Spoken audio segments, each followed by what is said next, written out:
Minute Papillon. Prenons un petit instant pour cultiver notre bonheur intérieur. Prends une profonde respiration.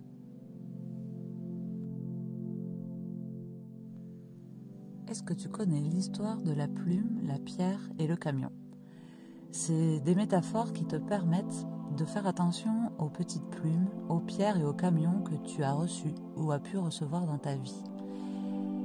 Compare la plume à des petits bobos, un mal de tête, un mal à la cheville, mal au genou, mal au ventre, que tu laisses passer, auxquels tu ne fais pas attention. Si tu les laisses passer, tu peux aussi recevoir des pierres. Les pierres, c'est un bobo, une épreuve qui peut te forcer à réfléchir un peu sur ta vie, ou alors tu choisis de ne pas y faire attention. Et dans ce cas-là, tu continues. Ça te gêne, ça t'handicape, mais tu continues de foncer tête baissée dans ce que tu es en train d'entreprendre. Et alors, quelques semaines, quelques mois, quelques années plus tard, tu peux te prendre un gros camion. Et ce camion, c'est quelque chose qui va changer radicalement ta vie, où tu n'auras pas le choix de prendre une autre décision, de prendre une décision pour faire passer ton bonheur en priorité. Ce camion, ça peut être une maladie très grave, un accident, un divorce, une séparation brutale, mais quelque chose vraiment de violent qui ne te laisse absolument pas le choix. Du coup, avec cet audio, je te propose de réfléchir déjà à quel camion tu as reçu dans la vie. En général, on en a tous reçu un, voire plusieurs. Ce camion, quand tu te l'es pris, qu'est-ce que tu as fait? De quelle manière tu as réagi? Qu'est-ce que tu as mis en œuvre pour changer? Et pose-toi la question, est-ce que tu avais reçu des pierres avant cela ou des plumes?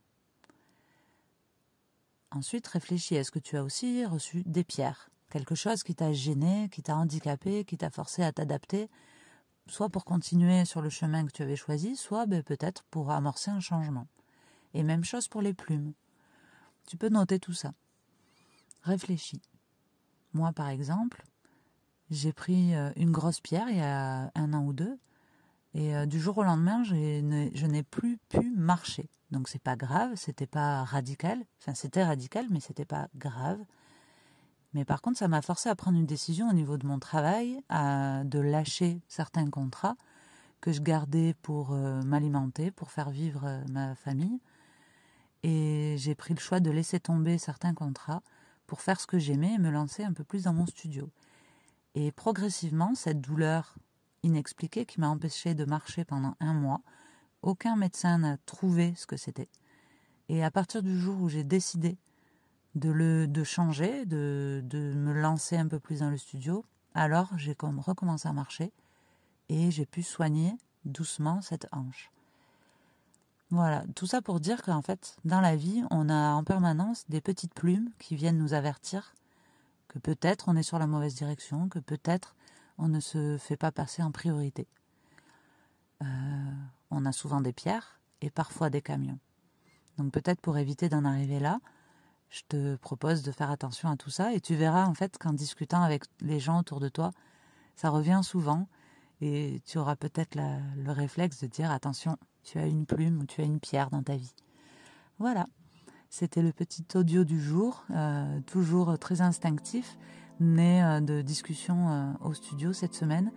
Et en ce moment, ça fait 2 jours que j'ai ma hanche qui est en train de se réveiller, cette douleur qui se réveille.